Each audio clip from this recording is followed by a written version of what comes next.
বাংলাদেশ জাতীয়তাবাদী দল 2026-এর নির্বাচনে সংখ্যাগরিষ্ঠতা অর্জন করেছে।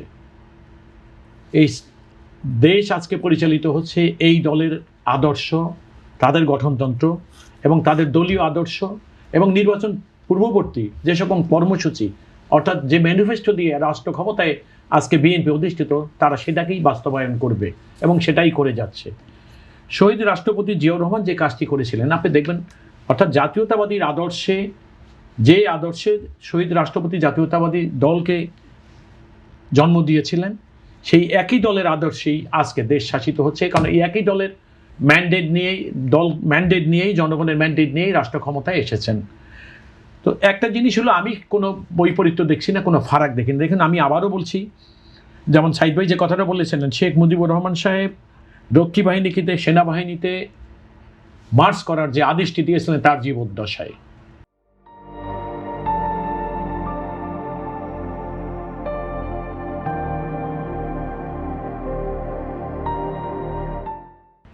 এবং তার মৃত্যুর অনেকগুলো কারণ। আর আরেকটা জিনিস যেটা আমরা হয়তো কথা বলার সময় অনেকে অসতর্কভাবে বলে ফেলি, সেনাবাহিনী কাউকে আসলে হত্যা করেনি, হত্যা করেছে সেনাবাহিনীর কিছু বিপদগামী মানুষ।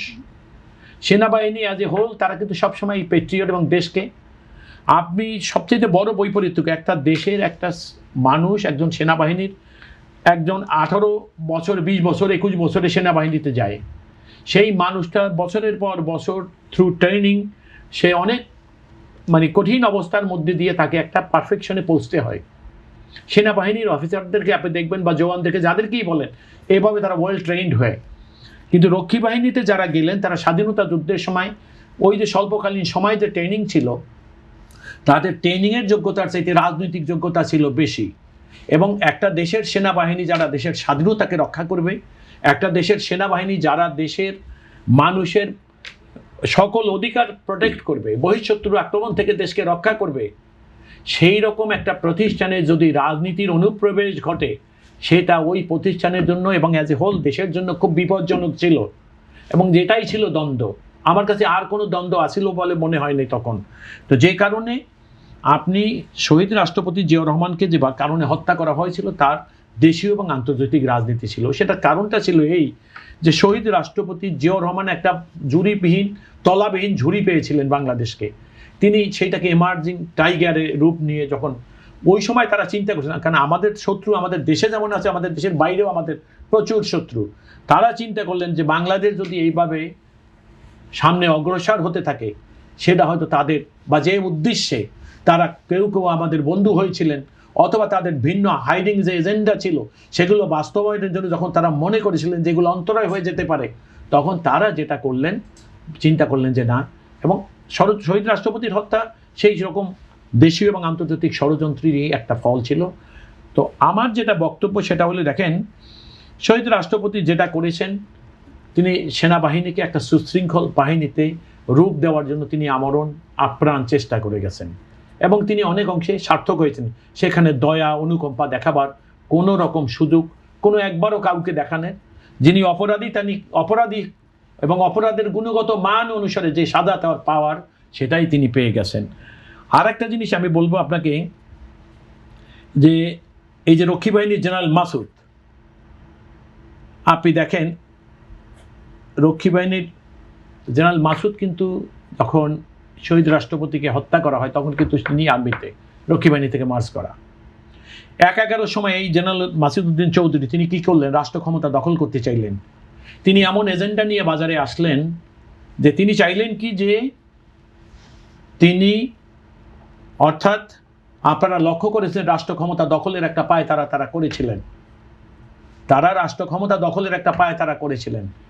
কিন্তু কোনো একটা ঘটনাকে উপলক্ষ করে যখন দেশের সাধারণ মানুষ জেগে গেল, তখন তারা বুঝে গেলেন যে তারা রাষ্ট্র ক্ষমতা দখলের পায় তারা করলে জনগণের সমর্থন তারা পাবে না, তখন তারা ব্যাকফুটেড হয়ে যায়।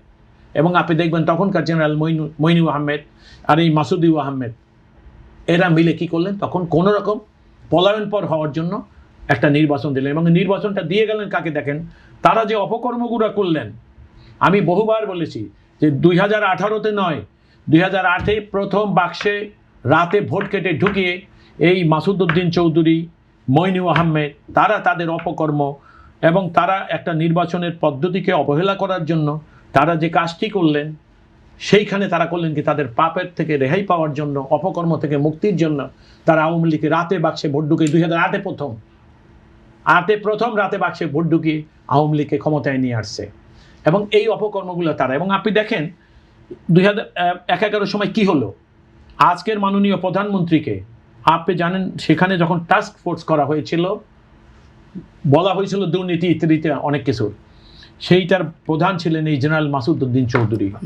যেই মাসুদউদ্দিন, আমি শেষ করে দেবো, যেই মাসুদউদ্দিন লেফটেন্যান্ট কর্নেল হিসেবে রিটায়ার করাটাই স্বাভাবিক ছিল, কিন্তু আত্মীয়তা বা অন্য দয়া বা অনুকম্পায় সে কি করলেন, সে সেনাবাহিনী লেফটেন্যান্ট জেনারেল। এবং শুধু তাই না, আমি আজও বলে যাই, তার একটা দাবি ছিল যে আত্মীয়তার দাবি, সেই আত্মীয়তার দাবিতে তাকে সেনাবাহিনী প্রধান কেন করা হয়নি, সে কারণে তিনি করলেন কি, দুষ্টদের সঙ্গে মিলে, এবং তার উদ্দেশ্য ছিল জিয়া পরিবারকে, আপনি দেখেন না, আমি এইভাবে কথাটা শেষ করি, শেখ মুজিবুর রহমানের মৃত্যুর পরে দেশটা একটা ধ্বংসযজ্ঞে পরিণত হলো, সেইটাকে একটা জঞ্জাল মুক্ত করার দায়িত্ব এসে পড়লো শহীদ রাষ্ট্রপতি জিয়াউর রহমানের উপরে।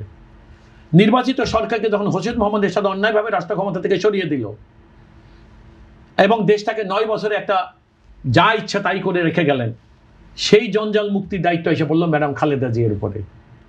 এবং আপনি দেখেন দুর্ভাগ্য কথা, এবার বিএনপি দলীয় এই দলটা মানে সাকসেসিভলি এই সকলের অপকর্ম এটার থেকে দেশটাকে বারবার বের করে আনার দায়িত্ব বিএনপির, পুনর্গঠনের দায়িত্ব।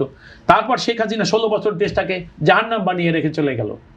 আজকে দেখেন জনগণ, এরপর ইউনূস, জনাব তারেক না, ইউনূসটা সহ আমি বলি, ইউনূসের সময়কালটাকে আপনি অত সুখকর ভাবার বা বলার কোনো কারণ নাই, দু একটু ব্যতিক্রম ঘটনা ছাড়া।